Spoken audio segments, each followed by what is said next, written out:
Welcome to Ricambi's upper ball joint installation video. First, we need to loosen the 22mm nut with a box and wrench. Then we can undo it with the open end. We need to release the ball joint from the spindle. One method is to hit the spindle with a hammer. Another is to use a pickle fork and a hammer with the fork between the ball joint and the spindle.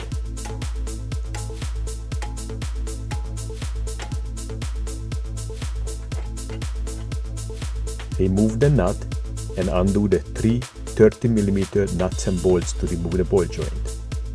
Sometimes the ball joints are riveted onto the arm. In that case, the rivets have to be ground off.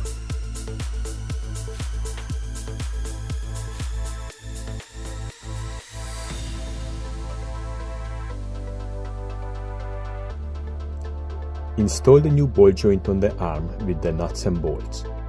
Notice that the ball joint sits under the arm.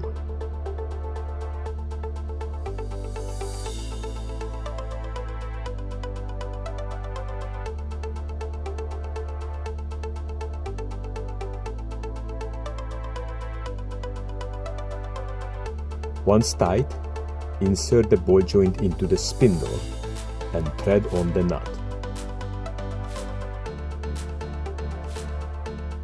Tighten the nut with a wrench. To stop the ball joint stud from spinning, apply downward pressure on the arm.